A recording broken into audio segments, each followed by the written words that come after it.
आकाशवाणी गोरखपुर से प्रादेशिक समाचार।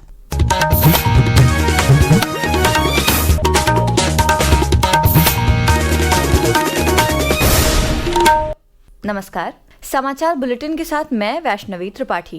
पहले मुख्य समाचार। वाराणसी में हुई मध्य क्षेत्रीय परिषद की बैठक में केंद्रीय गृह मंत्री अमित शाह ने महिलाओं और बच्चों के खिलाफ अपराध के मामले में त्वरित न्याय पर दिया जोर। कहा, दुष्कर्म के मामलों की तेजी से सुनवाई के लिए फास्ट ट्रैक अदालतों का किया जाए गठन। मुख्यमंत्री योगी आदित्यनाथ ने कहा, जल्द पूरी होगी गंगा एक्सप्रेसवे को गाजीपुर में पूर्वांचल एक्सप्रेसवे से जोड़ने की योजना। आपातकाल के 50 वर्ष पूरे होने पर आज प्रदेश भर में मनाया जा रहा है संविधान हत्या दिवस।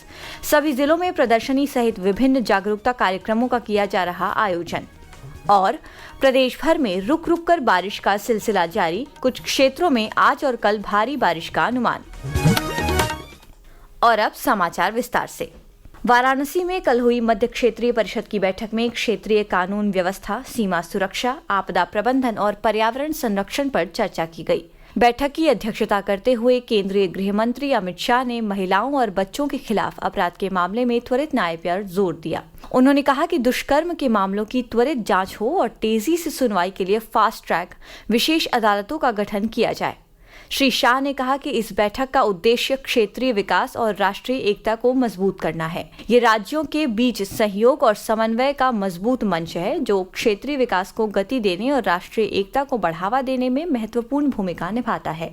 बैठक में मुख्यमंत्री योगी आदित्यनाथ, उत्तराखंड के मुख्यमंत्री पुष्कर सिंह धामी, मध्य प्रदेश के मुख्यमंत्री मोहन यादव और छत्तीसगढ़ के मुख्यमंत्री विष्णुदेव साय शामिल हुए।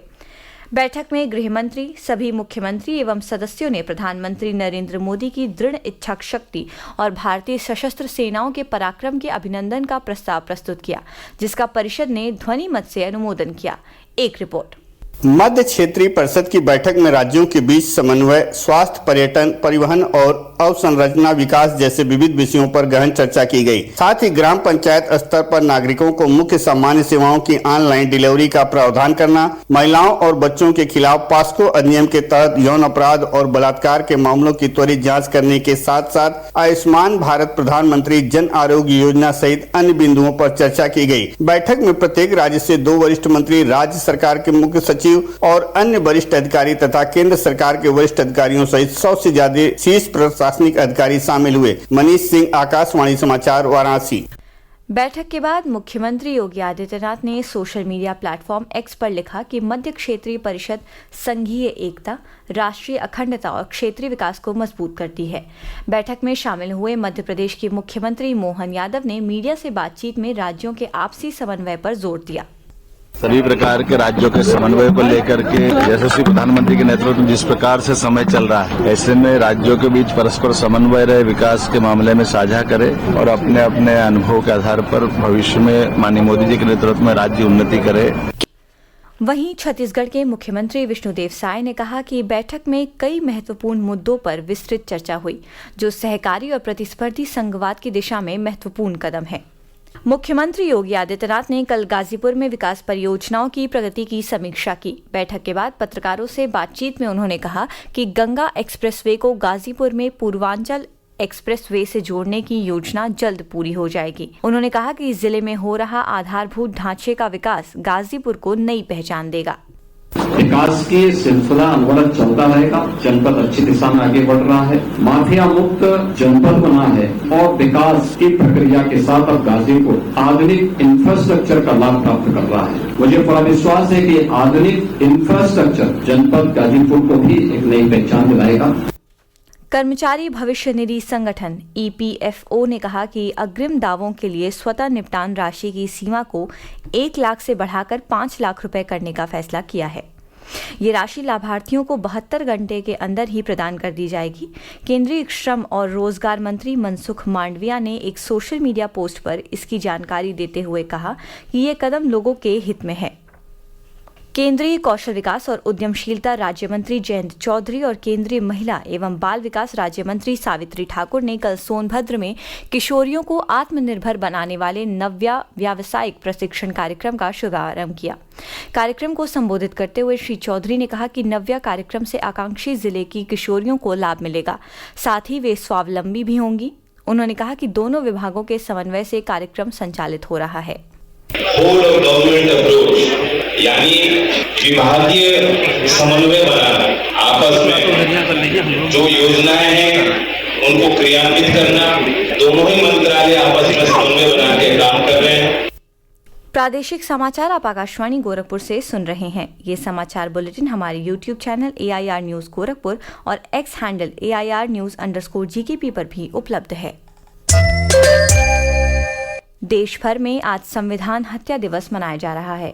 ये दिवस 25 जून 1975 को संविधान को कुचलने की घटनाओं का स्मरण कराता है। इस दिन उन सभी लोगों को श्रद्धांजलि दी जाती है जिन्होंने आपातकाल के दौरान अत्याचार झेले। आपातकाल की घोषणा बढ़ती राजनीतिक अशांति और न्याय घटनाक्रमों की पृष्ठभूमि में की गई थी, जिसने सत्तारूढ़ नेतृत्व की वैधता को हिलाकर रख दिया था। आपातकाल के दौरान संसद ने कई संवैधानिक संशोधन पारित किए, जिससे न्यायिक समीक्षा और संस्थागत जांच कमजोर हो गई। आकाशवाणी के मन की बात कार्यक्रम में अपने विचार साझा करते हुए प्रधानमंत्री नरेंद्र मोदी ने कहा था कि आपातकाल भारतीय इतिहास का सबसे काला अध्याय था। एक रिपोर्ट। यह भारत के इतिहास का काला दौर था। लाखों लोगों ने इमरजेंसी का पूरी ताकत से विरोध किया था।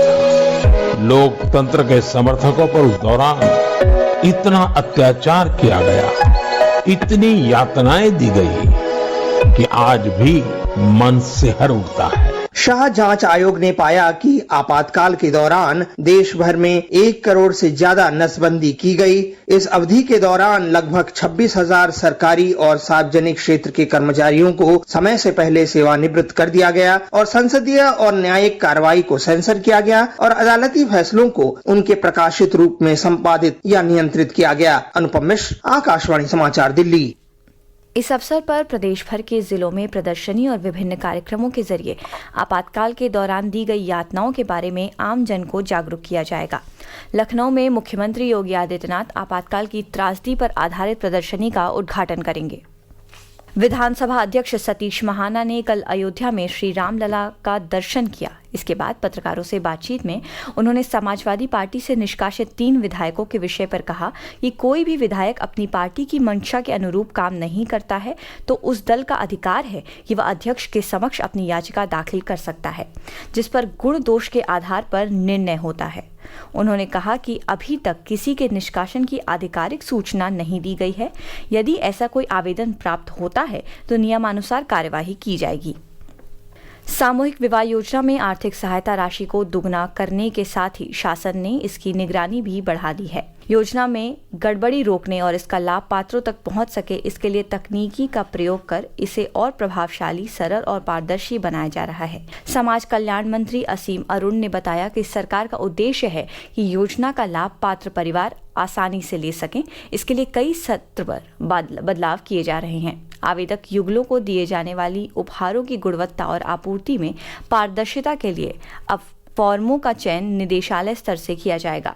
युगलों का बायोमेट्रिक उपस्थिति सुनिश्चित कराई जाएगी। सत्यापन में लापरवाही पर जिम्मेदारी तय करते हुए कार्रवाई की जाएगी। प्रदेश के विभिन्न जिले में रुक रुक कर बारिश का सिलसिला जारी है। मौसम विभाग के अनुसार प्रदेश के ज्यादातर क्षेत्रों में आज और कल गरज चमक के साथ भारी बारिश का अनुमान है। वहीं कुछ जिलों में बारिश का क्रम अगले 1 सप्ताह तक जारी रह सकता है। और अब अंत में मुख्य समाचार एक बार फिर। वाराणसी में हुई मध्य क्षेत्रीय परिषद की बैठक में केंद्रीय गृह मंत्री अमित शाह ने महिलाओं और बच्चों के खिलाफ अपराध के मामले में त्वरित न्याय पर दिया जोर। कहा, दुष्कर्म के मामलों की तेजी से सुनवाई के लिए फास्ट ट्रैक अदालतों का किया जाए गठन। मुख्यमंत्री योगी आदित्यनाथ ने कहा, जल्द पूरी होगी गंगा एक्सप्रेसवे को गाजीपुर में पूर्वांचल एक्सप्रेसवे से जोड़ने की योजना। आपातकाल के 50 वर्ष पूरे होने पर आज प्रदेश भर में मनाया जा रहा संविधान हत्या दिवस। सभी जिलों में प्रदर्शनी सहित विभिन्न जागरूकता कार्यक्रमों का किया जा रहा आयोजन। और प्रदेश भर में रुक रुक कर बारिश का सिलसिला जारी, क्षेत्रों में आज और कल भारी बारिश का अनुमान। और इसी के साथ प्रादेशिक समाचारों का ये बुलेटिन समाप्त हुआ। नमस्कार।